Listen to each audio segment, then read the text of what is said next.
George Washington was born on February 22, 1732, at his family's plantation in Westmoreland County, Virginia, in the British colony of North America. He entered the world not as a prince, not as a nobleman, but as the son of a moderately wealthy planter, whose status depended entirely on land, reputation, and discipline. This social position above common laborers yet far below European aristocracy would quietly shape Washington's entire life. He grew up in a society that revered hierarchy, obedience, and honor, while simultaneously denying colonial elites the full dignity enjoyed by British-born gentlemen. From the beginning, Washington learned that respect was not granted, it had to be earned, defended, and preserved. His father, Augustine Washington, died when George was just 11 years old. The loss was decisive. Without a living patriarch, and without the funds to send him to England for formal education, Washington's path diverged sharply from that of many future leaders. He never attended university. He never studied law. Instead, he educated himself through discipline, observation, and relentless self-control. As a teenager, he copied by hand a list known as the Rules of Civility and Decent Behavior in Company and Conversation, a small act that revealed a defining trait Washington believed character could be constructed through effort. Throughout his life, he would treat self-mastery as the foundation of leadership. In his late teens, Washington became a surveyor, traveling deep into the Virginia frontier. This work exposed him to raw, contested land territory shaped by ambition, conflict, and imperial competition. He learned to measure land not only in acres but in power. Surveying taught him endurance, precision, and the political reality that land ownership was the true currency of authority in colonial America. By the age of 20, he was already earning respect as a reliable, disciplined professional, a reputation that mattered more than formal credentials. Washington's entry into military life came during the French and Indian War, a conflict between the British and French empires fought largely on American soil. In 1754, at just 22 years old, he was sent on a dangerous diplomatic mission into the Ohio Valley, territory claimed by both empires. The mission failed diplomatically and escalated militarily, drawing Washington into combat far earlier than he was prepared for. His early campaigns were marked by mistakes, including a disastrous engagement at Fort Necessity. Yet instead of ending his career, failure hardened him. He learned quickly that leadership under fire demanded calm, responsibility, and acceptance of blame. During the war, Washington served alongside British officers and observed imperial command from within. What he encountered was not admiration but condescension. Colonial officers were denied equal rank and treated as inferior regardless of merit. Washington repeatedly sought a commission in the British Army and was repeatedly refused. The rejection left a permanent scar. He had proven his courage, yet the system refused to acknowledge his worth. This experience planted a deep skepticism toward inherited power and unaccountable authority. He began to understand that loyalty demanded dignity in return. By 1775, armed conflict between Britain and the colonies had begun. When the Second Continental Congress appointed Washington as Commander-in-Chief of the Continental Army, he accepted with visible gravity. He refused a salary, asking only that his expenses be reimbursed, signaling from the start that power would not be used for personal gain. He understood the danger of his position. Commanding an army in rebellion placed him one step away from dictatorship. History offered countless examples of generals who never relinquished power. Washington was determined not to become one of them. The Revolutionary War tested him beyond imagination.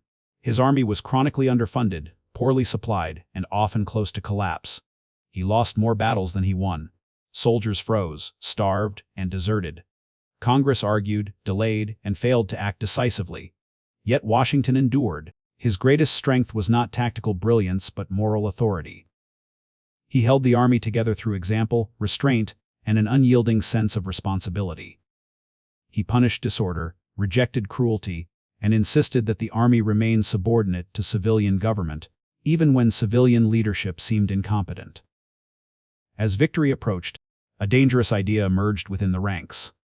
Officers, frustrated by unpaid wages and political chaos, proposed that Washington seize control of the government or establish himself as a monarch.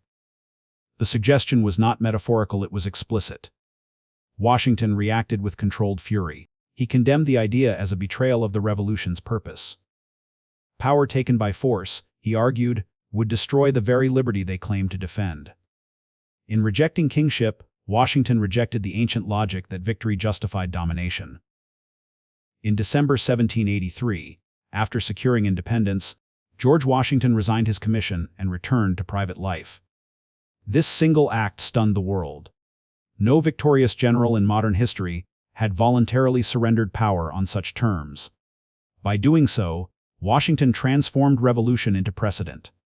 He proved that authority could be temporary, that leadership could be accountable, and that a nation could survive without a crown. Yet his story did not end there. The fragile republic soon faced collapse under weak governance, economic instability, and political division. Once again, Washington would be summoned not as a general, but as a president.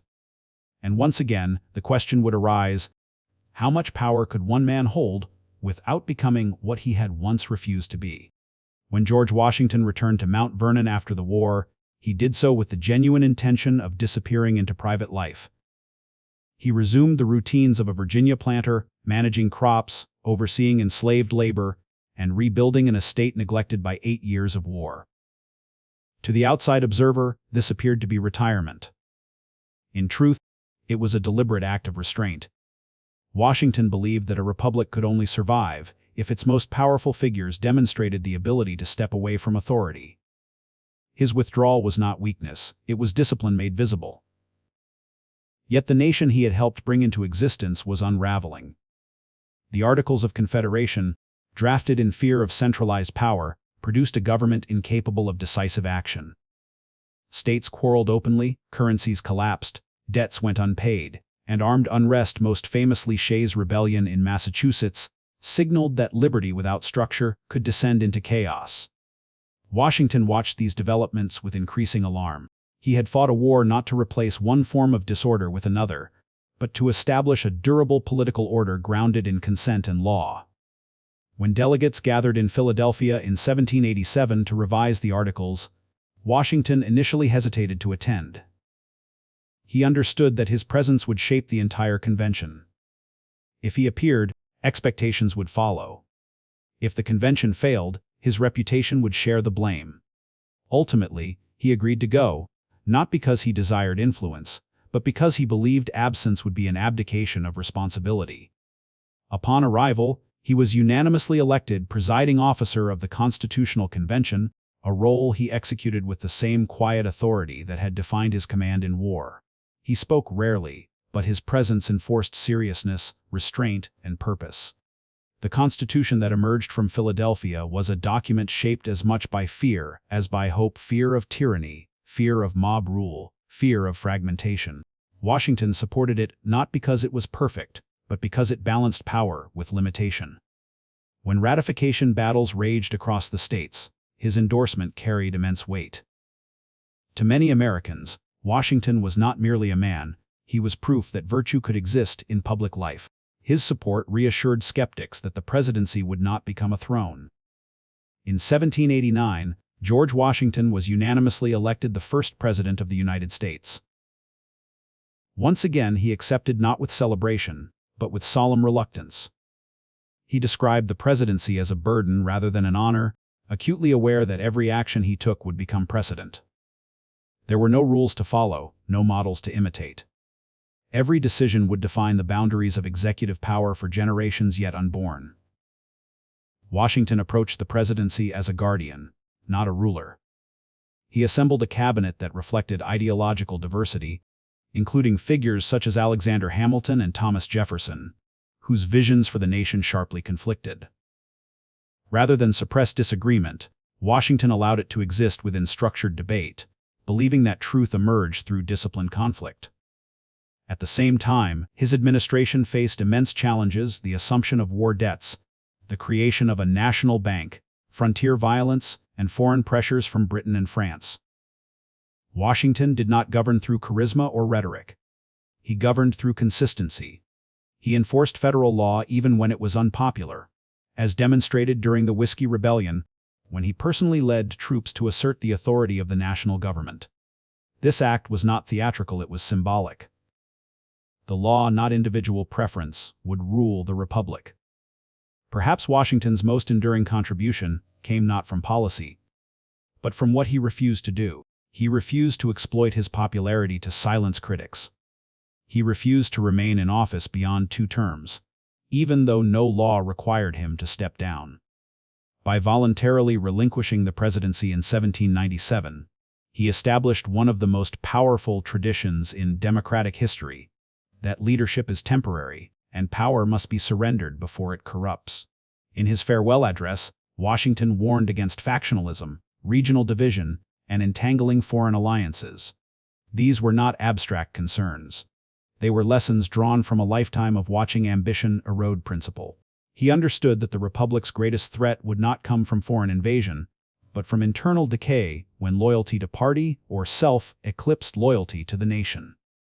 Washington spent his final years once again at Mount Vernon, physically diminished but mentally alert. He died on December 14, 1799, not as a king, not as a conqueror, but as a citizen who had twice laid down power when he could have seized it. His legacy was not perfection.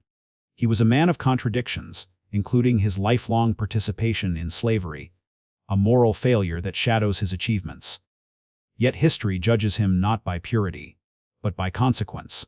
George Washington proved that restraint could be revolutionary. In a world shaped by crowns and dynasties, he demonstrated that the refusal to rule absolutely could be the greatest act of leadership. The nation he left behind was fragile, divided, and unfinished, but it possessed something rare, a precedent that power exists to be returned, not inherited. In the years immediately following George Washington's death, the young American Republic confronted a paradox that would shape its identity for generations: how to preserve the authority of a man without inheriting the dangers of his power. Washington had been more than a president. He had been a stabilizing force in a fragile political experiment, a living symbol whose personal restraint substituted for institutional maturity. Once he was gone, the nation could no longer rely on character alone. It would have to rely on systems. Public mourning for Washington was vast and deeply emotional. Cities draped themselves in black. Eulogies described him in near-mythic terms, likening him to Roman figures such as Cincinnatus, the citizen soldier who relinquished command and returned to his farm. Yet beneath this reverence lay anxiety. Without Washington, Americans were forced to confront an unsettling truth: the Republic's survival could not depend on exceptional men forever. Ordinary leaders would now hold extraordinary power. This transition exposed the moral complexity of Washington's legacy. He was praised as the embodiment of Republican virtue, yet his life was inseparable from slavery. Washington enslaved hundreds of people over the course of his lifetime, benefiting economically and socially from an institution fundamentally opposed to the ideals of liberty he publicly championed. Unlike some of his contemporaries, he expressed private discomfort with slavery, acknowledging its injustice and incompatibility with the nation's principles. But he acted slowly, cautiously, and largely in silence. It was only in his will that Washington made his most decisive moral statement on the issue, ordering the emancipation of the enslaved people he personally owned upon the death of his wife, Martha. This act was unprecedented among the Founding Fathers and deeply symbolic, yet it did not dismantle the system that sustained Mount Vernon or the nation itself. Washington's moral vision, like his political leadership, was constrained by his belief in gradualism and order. He feared that sudden rupture, whether political or social, would destroy the fragile structure he had helped build. This tension between idealism and restraint became one of Washington's most enduring lessons. He was not a radical. He did not seek to remake society overnight. Instead, he believed that stability was the precondition for progress. Critics would later argue that this caution delayed justice. Supporters would counter that without stability, justice would have no foundation on which to stand. History has never fully resolved this debate, and perhaps it never should. Globally, Washington's influence extended far beyond American borders. European observers, accustomed to monarchs who ruled for life, were stunned by his voluntary surrender of power. King George III reportedly remarked that if Washington truly stepped down after the war, he would be the greatest man in the world. Revolutionary movements in France and Latin America studied his example closely, even as they struggled to replicate his restraint. Washington's legacy became a benchmark against which Republican leadership was measured and often found wanting. Within the United States, his absence revealed the dangers he had warned against. Political factions hardened into parties. The unity forged in revolution gave way to ideological warfare. Foreign entanglements multiplied, yet even as the nation diverged from Washington's hopes, it continued to operate within the framework he had helped establish. The presidency did not become Washington's image evolved over time, shaped by each generation's needs. In the 19th century, he was sanctified as a near-flawless patriarch. In the 20th and 21st centuries, historians stripped away the mythology to reveal a more human figure, ambitious, cautious, disciplined, and deeply aware of his own limitations. This demystification did not diminish him. It made his choices more significant. His restraint was not instinctive, it was deliberate. What ultimately defines George Washington is not the battles he won or the offices he held, but the moments when he chose not to act, to step back, when stepping forward would have secured personal dominance. In a world where power is often justified by destiny, ideology, or divine right, Washington offered a quieter argument that legitimacy comes from surrendering power once it has served its purpose. The United States would go on to betray many of his warnings and fulfill only some of his hopes. Yet the precedent he set that no individual stands above the Republic, and that leadership ends by choice, not force, remains one of the most radical ideas in modern political history. George Washington did not refuse to be king because he lacked ambition. He refused because he understood something rarer, that the survival of a nation depends not on how power is seized, but on how and when it is given up. In the final years of George Washington's life, Mount Vernon ceased to be merely a plantation and became a mirror of his inner world. Having surrendered the presidency in 1797, Washington returned to the estate along the Potomac River with a sense of relief that bordered on exhaustion. He was 65 years old, his body worn by decades of war, political strain, and chronic illness. The man who had carried the weight of a continent now sought solace in routine, land, and silence. Mount Vernon was not a retreat from responsibility. It was the place where Washington believed responsibility had begun. He rose before dawn, as he always had, inspecting fields on horseback even in poor weather. He managed crops, supervised accounts, corresponded. On December 14, 1799, after riding through snow and rain to inspect his property, Washington fell gravely ill. Medical practices of the era, particularly aggressive bloodletting, likely hastened his death. As he lay dying, he faced the moment with calm acceptance. His final words, according to those present, were simple and unadorned: "'Tis well." Even in death, he offered no drama, no proclamation, no attempt to shape his legacy with a final speech. He departed as he had lived, controlled, restrained, and resolutely human. The nation reacted with profound grief. Memorials were held across the United States and abroad. Napoleon Bonaparte ordered 10 days of mourning in France. Congress commissioned monuments and speeches, elevating Washington into a symbol that bordered on the sacred. Yet the man himself had resisted such glorification.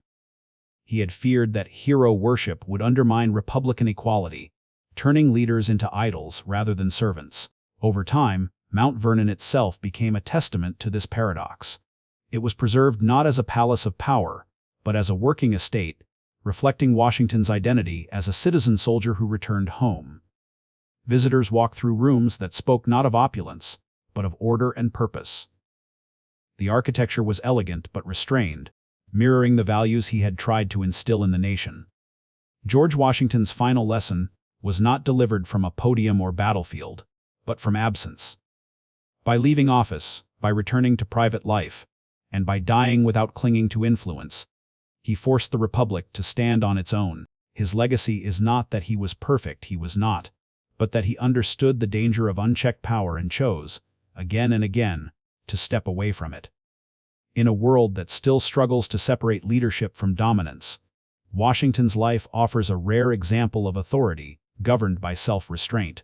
He did not refuse to be king because he lacked the opportunity. He refused because he believed the republic would not survive one. After George Washington's death, the United States faced a challenge unlike any it had known before: how to remember a man whose authority had been so immense that even in death it threatened to overshadow the fragile republic he had left behind. The immediate response was veneration. Eulogies elevated him beyond mortality, describing him as a modern Cincinnatus, a figure of ancient virtue reborn in the New World. Painters, poets, and politicians began to shape an image of Washington that was almost superhuman, calm, flawless, destined. Yet this transformation was not merely an act of reverence, it was an act of national survival. The young nation needed a unifying symbol, and Washington's restraint made him safe to mythologize. In the early 19th century, Washington's image became inseparable from the idea of America itself. His likeness appeared in schools, courtrooms, and public squares. Biographies written for children emphasized moral clarity over complexity, presenting him as a man who never lied, never doubted, never faltered. These stories were not invented out of malice, but out of fear. The republic was still fragile, threatened by sectionalism, foreign pressure, and internal instability. A simplified Washington served as a moral anchor, a reminder of what the nation aspired to be. Yet this sanctification came at a cost. By transforming Washington into a flawless icon, Americans risked losing the very lesson his life offered. The real Washington was not born certain of his greatness. He was ambitious, insecure, occasionally vain, and deeply aware of his limitations. Internationally, Washington's example resonated even more powerfully. In Europe, where revolutions often ended in dictatorship or restoration, his voluntary surrender of power was seen as unprecedented. Monarchs reportedly viewed him with a mix of admiration and suspicion, unable to reconcile his authority with his refusal to rule for life. For reformers and revolutionaries around the world, Washington became evidence that power could be wielded without becoming absolute, that legitimacy could be earned and then relinquished. Within the United States, the tension between myth and reality grew sharper as the nation expanded.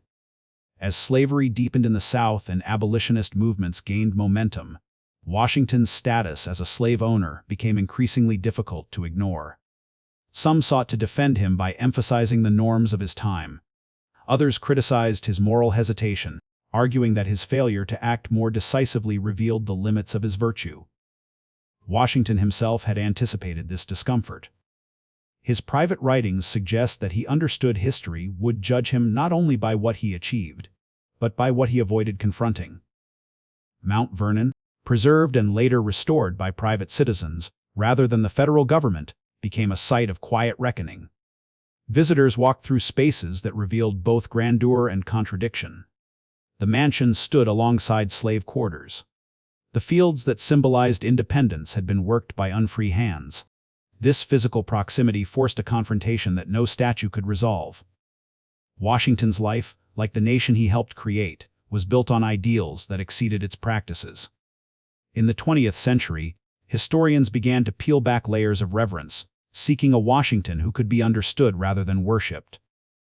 Access to personal letters, financial records, and first-hand accounts revealed a man constantly negotiating between principle and pragmatism. He was neither saint nor tyrant, but a leader shaped by circumstance, constrained by context, and defined by choices that were often deeply uncomfortable.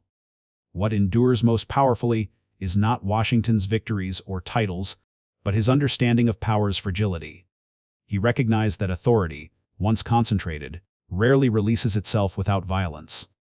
By stepping away first from the army, then from the presidency, he established a precedent stronger than any law. Later generations would struggle to uphold it, and some would fail, but the standard remained. George Washington did not create a perfect nation, nor did he claim to. What he offered was an example of restraint in an age of ambition, of humility in a world that rewards dominance. His refusal to be king was not an act of modesty alone. It was a strategic decision rooted in historical awareness. He understood that republics do not collapse only from external threats, but from the elevation of individuals above institutions. In the end, Washington's greatest legacy may be this: he taught a nation how to let go of its heroes. By leaving power voluntarily, he ensured that no future leader could claim divine right without comparison. His absence became a guardrail, reminding Americans that leadership is temporary, but the republic must endure. As the 19th century gave way to the modern era, George Washington ceased to be merely a historical figure and became something closer to a permanent presence in American consciousness. His image hardened into stone and bronze, carved into mountains, stamped onto currency, and elevated into ritual. Yet, the more ubiquitous Washington became, the more distant the real man often felt. This paradox of total visibility, paired with diminishing intimacy, defined how his legacy evolved in the centuries after his death. The transformation of Washington into a civic symbol was not accidental. It coincided with moments when the United States itself was struggling to define what kind of power it wished to become. During the Civil War, both Union and Confederacy claimed Washington as their own. His likeness hung in military camps on both sides, invoked as proof of moral legitimacy. Abraham Lincoln, acutely aware of this shared inheritance, consciously framed his own leadership through Washington's shadow, presenting himself not as a conqueror, but as a steward of a fragile constitutional order. In this sense, Washington's restraint became a silent standard against which later presidents measured themselves, even in moments of extraordinary crisis.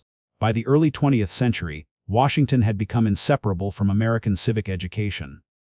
Textbooks distilled his life into moral parables, emphasizing discipline, honesty, and self-sacrifice. These narratives, while effective, often stripped away the complexity that made his choices meaningful. The danger was subtle but profound. If Washington was remembered as flawless, then his refusal of power appeared effortless, even inevitable. The truth that he wrestled with ambition, insecurity, and the temptations of authority was harder to teach, yet far more instructive. Nowhere was this tension more visible than in the expansion of presidential power itself. As the United States emerged as a global power, the presidency grew stronger, more centralized, and more permanent in public life. Franklin D. Roosevelt's four-term presidency marked a decisive break from Washington's two-term precedent, justified by economic depression and global war. Although Roosevelt remained a committed constitutionalist, the symbolic rupture was unmistakable. After his death, the 22nd Amendment restored the two-term limit, not merely as a legal safeguard, but as an act of homage to Washington's original example. His shadow still shaped the boundaries of acceptable authority. Culturally, Washington's image continued to evolve. Films, novels, and popular media alternated between reverence and revisionism. Some portrayed him as a marble idol, others as a distant general, and a growing number sought to recover the man behind the myth. Scholars emphasized his contradictions: a champion of liberty who owned slaves, a defender of republicanism who believed deeply in hierarchy, a leader who distrusted the masses yet sacrificed personal power for their future. These tensions did not diminish his stature, they grounded it. The debate over Washington's relationship to slavery became one of the most significant reassessments of his legacy. His decision to free his enslaved people upon his wife's death set him apart from many contemporaries, yet it did not erase decades of participation in an unjust system. Modern historians increasingly view this ambivalence as central to understanding Washington, not peripheral. He embodied the moral limits of his time, as well as its aspirations. In doing so, he became a mirror for the nation itself, reflecting both its founding ideals and its unresolved contradictions. Public monuments to Washington tell a similar story. The Washington Monument, stark and unadorned, rises not as a triumphal column celebrating conquest, but as an abstract symbol of endurance and restraint. Its simplicity was intentional, a rejection of European traditions that glorified rulers through excess. Even Mount Rushmore, which places Washington among successors who wielded immense power, begins with him not as the most dramatic figure, but as the foundation upon which others stand. In the 21st century, Washington's relevance has taken on renewed urgency. As democratic institutions face pressure from polarization, populism, And the personalization of power, his choices are no longer distant history but living questions. What does it mean for a leader to step aside voluntarily? How much authority can be centralized before it threatens the system it claims to protect? Where does personal virtue end and institutional responsibility begin? Washington did not answer these questions definitively, but he framed them through action rather than theory. Perhaps the most enduring aspect of Washington's legacy is that it resists closure. Each generation revisits him not to find comfort, but to test its own values against his example. He is invoked in moments of doubt because he himself lived within doubt, navigating a world where no precedent existed. His greatness lies not in certainty, but in restraint and understanding that the true measure of leadership is not how much power one acquires, but how willingly one relinquishes it. George Washington refused to be king, not because he lacked the opportunity, but because he understood the cost. He recognized that republics are fragile precisely because they depend on the choices of individuals. Laws can be written, constitutions ratified, and armies commanded, but no system can survive if those entrusted with power mistake permanence for entitlement. In choosing to leave, Washington made absence an act of leadership. That decision continues to echo through American history, not as a command, but as a challenge. Each president who follows must decide whether power is something to be held, expanded, or surrendered. In that choice, Washington is always present not as a ruler, but as a reminder that the most revolutionary act a leader can perform is to walk away. George Washington's life does not conclude with a single dramatic moment, nor does it end neatly with his death in December 1799.